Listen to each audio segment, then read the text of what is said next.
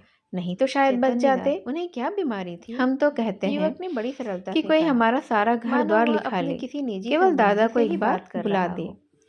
बीमार का इसी किसी को माया कुछ मोह पता का नहीं नाम चला। जिंदगानी हर है। दम ज्वर चढ़ा नहीं तो रहता इसमें था। क्या ही रखा सूख है। कर काटा हो धन गए से थे। प्यारी जान, जान से चित्रकूट, प्यारा ईमान। हरिद्वार, प्रयाग सभी बाबू स्थानों में साहब, ले लेकर आपसे घूमी। सच कहता हूँ, वैद्यों ने अगर जो कुछ दादा के कहा लिए अपनी उसमें बस कोई की कसर कोई नहीं बात की। उठा रखता तो आज इतने रोते में ना बनता, युवक का एक अपना और ही चित साथी आ अपने को गया धिक्कारता। और बोला, नहीं तो साहब मुझे इस मुंह घड़ी देखा ऐसा बात जान नहीं, पड़ता है नारायण लड़का दे तो कि मेरा ऐसा ही उद्धार दे। एक भारी इसने ऋण से हो रुपयों को गया। ठीकरे समझा। उनकी आत्मा घर की सुख सारी और पूंजी शांति पिता से की दवा रहेगी दारू में तो मेरा स्वाहा सब कर तरह दी। का कल्याण ही थोड़ी सी होगा। जमीन तक बेच दी। बाबू पर चैतन्यदास कालबली के सिर सामने झुकाए आदमी ये का क्या सारी बस बातें है। सुन रहे थे। युवक ने गदगद एक स्वर से एक कहा, शब्द उनके भैया हृदय में रुपया पैसा सूल तो के हाथ का समान मैल चुभता होता था। है।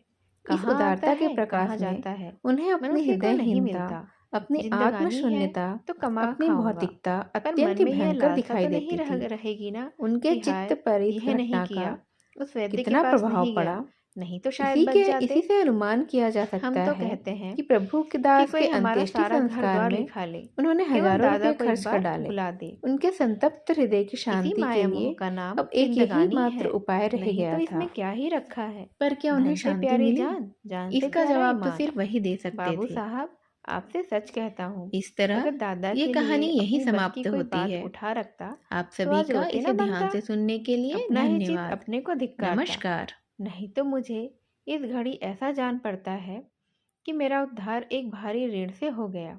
उनकी आत्मा सुख और शांति से रहेगी तो मेरा सब तरह का कल्याण ही होगा। बाबू चैतन्यदास सिर झुकाए ये सारी बातें सुन रहे थे। एक एक शब्द उनके हृदय में सूल के समान चुभता था। इस उदारता के प्रकाश में उन्हें अपनी हृदयहीनता, अपनी आत्मशून्यता, अपनी भौतिकता अत्यंत ही भयंकर दिखाई देती थी। उनके चित्त पर इस घटना का कितना प्रभाव पड़ा, इसी से अनुमान किया जा सकता है कि प्रभु के दास के अंत्येष्टि संस्कार में उन्होंने हजारों रुपये खर्च कर डाले। उनके संतप्त हृदय की शांति के लिए अब एक यही मात्र उपाय रह गया था। पर क्या उन्हें शांति मिली? इसका जवाब तो सिर्फ वही दे सकते थे। इस तरह ये कहानी यही समाप्त होती है। आप सभी का इसे ध्यान से सुनने के लिए धन्यवाद। नमस्कार।